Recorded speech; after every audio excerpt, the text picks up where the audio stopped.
ಕ್ರಮ ಸಂಖ್ಯೆ 14 ಇದೆ. 14 ಡೈಮಂಡ್ ನಂದು ಗುರುತು. ಇಂಡಿಪೆಂಡೆಂಟ್ ಕ್ಯಾಂಡಿಡೇಟ್ ಆಗಿ ನಿಂತ್ಕೊಂಡಿದ್ದೀನಿ, ಖಾದರ್ ಆದಿಲ್ ಬಾಷಾ.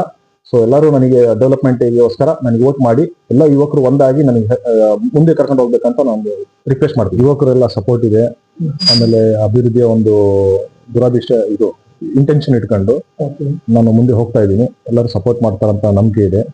ಆಮೇಲೆ ವಾತಾವರಣ ಎಲ್ಲ ಸ್ವಲ್ಪ ಇಲ್ಲಿ ಬೇರೆ ಬೇರೆ ರೀತಿನೆಲ್ಲ ಆಗ್ತಾ ಇದೆ. ಒಳ್ಳೆ ಮನಸ್ಸಿಂದ ಮುಂದೆ ಬರ್ತಾ ಇದ್ದೀನಿ. ದೇವರೇನೋ ಅವಕಾಶ ಮಾಡಿಕೊಡ್ತಾನೆ ಅಂತ ಹೇಳಿ ನಂಬಿಕೆ ಇದೆ. ಈಗ ತಮಗೆ ಅನುಭವದ ಕೊರತೆ ಇದೆ, ಈಗ ಚುನಾವಣೆಗೆ ಎಷ್ಟಾಗಿದೆ? ಇಲ್ಲ, ನನಗೆ ಚುನಾವಣೆದು ಅದು ಕೊರತೆ ಇರಬಹುದು, ನನಗೆ ಇಲ್ಲ ಅಂತ ಹೇಳಲ್ಲ ನಾನು. ಏನು ಹೆಂಗೆ ಅಂತ ಹೇಳಿ ಸಿಸ್ಟಮ್. ಬಟ್ ಗೋರ್ಮೆಂಟ್ ಅಲ್ಲಿ ಎಂತ ಕೆಲಸ ಆಗುತ್ತೆ, ಹೆಂಗ್ ಕೆಲಸ ಆಗುತ್ತೆ, ಯಾವ ತರ ಆಗುತ್ತೆ, ಅದೆಲ್ಲ ನನಗೆ ಪೂರ್ತಿ ಮಾಹಿತಿ ಇದೆ.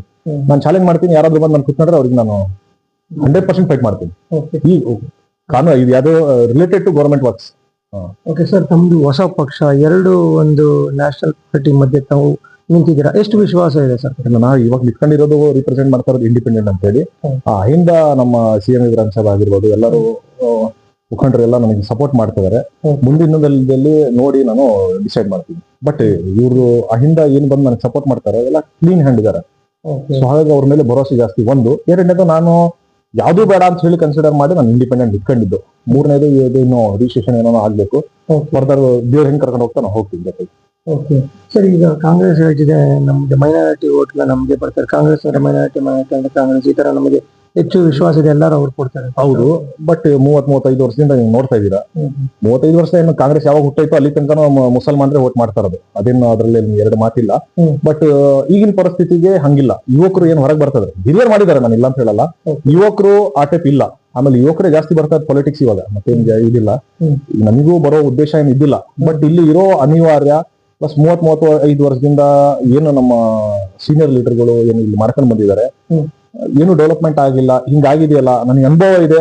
ಅದು ಬಿಟ್ಟು ಇವ್ರು ಈ ರೀತಿ ಮಾಡ್ತಾ ಇದಾರಲ್ಲ, ನಾನೇ ಇಳಿಬೇಕೇನೋ ಫೀಲ್ಡಿಗೆ ಅನ್ನೋ ಅನ್ಕೊಂಡು ಮನ್ಸಲ್ಲಿ ನೋವು ಮಾಡ್ಕೊಂಡು ನಾನು ಹೊರಗೆ ಬಂದಿರೋದು ಇವಾಗ. ಈ 5 ಗ್ಯಾರಂಟಿ ಯೋಜನೆಗಳು ಅವ್ರಿಗೆ ಫಲ ಸಿಗುತ್ತೆ, ನಮಗೆ ಗೆಲುವು ವಿಶ್ವಾಸ ಇದೆ ಅಂತ ಹೇಳ್ತಾರೆ ಸರ್. ಗ್ಯಾರಂಟಿ ಯೋಜನೆಗಳಿಗೆ ಎಲ್ಲಿದೆ ಸರ್ ದುಡ್ಡೇ ಸ್ಯಾಟಿಸ್ಫೈಡ್ ಆಗ್ತಿಲ್ಲ. 3 ತಿಂಗಳು 6 ತಿಂಗಳಿಗೆ ಒಂದ್ಸತಿ ಕೊಡ್ತಾ ಇದಾರೆ, ಭಿಕ್ಷೆ ಕೊಟ್ಟಂಗೆ ಕೊಡ್ತಾ ಇದಾರೆ. ದುಡ್ಡಿಲ್ಲ. ಇರೋ PWD ನಲ್ಲಿ ದುಡ್ಡು ಸಿಕ್ಕಾಪಟ್ಟೆ LOCಗಳು ಆಗ್ಬೇಕು, ಇನ್ನೂ ಪೇಮೆಂಟ್ ಆಗಿಲ್ಲ. RDPR ನಲ್ಲಿ ಪೇಮೆಂಟ್ಗಳು ರಿಲೀಸ್ ಆಗ್ಬೇಕು, ಇನ್ನೂ ಆಗ್ತಿಲ್ಲ. ಆಮೇಲೆ ಇರೋ ವಿಚಾರ 2 ವರ್ಷದಿಂದ 55 ಕೋಟಿ 25 ಕೋಟಿ 10 ಕೋಟಿ ಅಂತ ಹೇಳಿ MLAಗಳಿಗೆ ಫಂಡ್ ಕೊಟ್ಟಿದ್ದಾರೆ. ಇಲ್ಲಿ ತನಕ ರಿಲೀಸ್ ಆಗಿರೋದು ಮೊನ್ನೆ 10 CR ಗೆ ಫ್ಲಡ್ ವರ್ಕಿಗೆ ರಿಲೀಸ್ ಆಗಿರೋ ದುಡ್ಡು ಬರೀ 12.5%, ನಾಟ್ 100%, ಓನ್ಲಿ 12.5%. ಇರೋ ವಿಚಾರ ಮತ್ತೆ 50 CR ಮೊನ್ನೆ ರಿಲೀಸ್ ಆಗಿರೋದು 3 ಕೋಟಿ ಚಿಲ್ಲರ, 3,95 ಲಕ್ಷ ಒಂದು ಇದಕ್ಕೆ ಒಂದು MLA ಕಾನ್ಸ್ಟಿಟ್ಯೂನ್ಸಿಗೆ ಮಾಡಿದ್ದಾರೆ. 50 ಕೋಟಿಯಲ್ಲಿ 3 ಕೋಟಿ ಚಿಲ್ಲರಲ್ಲಿ ಕೆಲಸ ಅಭಿವೃದ್ಧಿ ಆಗಂದ್ರೆ ಹೆಂಗಾಗ್ತದೆ? ಇವರೆಲ್ಲರೂ ಇದಕ್ಕೆ ಹೋಗ್ತಿದ್ದಾರೆ, ನಾನು ಇಲ್ಲ ಅಂತ ಹೇಳಲ್ಲ. ಪಬ್ಲಿಕ್ ಹೆಲ್ಪ್ ಆಗುತ್ತೆ, ಯಾವ ರೀತಿ ಮಾಡಿದ್ದಾರೆ, ಪಬ್ಲಿಕ್ ಸೆಕ್ಟರ್ ಬೆಳೀತಂತ ಮಾಡಿದ್ದಾರೆ. ಬಟ್ ಸ್ಯಾಟಿಸ್ಫೈಡ್ ಆಗ್ತಿಲ್ಲಲ್ಲ, ಆ ಲೆವೆಲ್ಗೆ ನಮ್ ಇನ್ಕಮ್ ಇಲ್ಲ. ಫಸ್ಟ್ ಇನ್ಕಮ್ ಬಗ್ಗೆ ಮಾಡ್ಬೇಕು, ಆಮೇಲೆ ಇವೆಲ್ಲ ಮಾಡ್ಲಿ.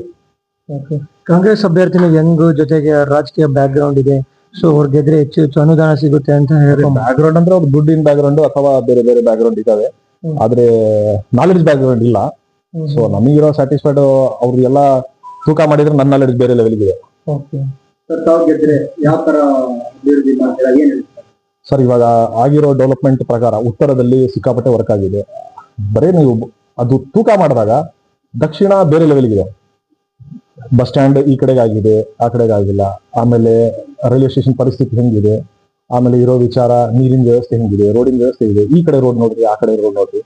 ಆಮೇಲೆ ಪ್ರತಿಯೊಂದು ಈ ಕಡೆಯಿಂದಾನೇ ಹೋಗ್ಬೇಕು, ಅಲ್ಲೊಂದು ಕೆರೆ ಮಾಡಿಲ್ಲ, ಏನು ಮಾಡಿಲ್ಲ. ಆಮೇಲೆ ಹಾಸ್ಪಿಟಾಲಿಟಿ ಏನೇನೂ ಇಲ್ಲ.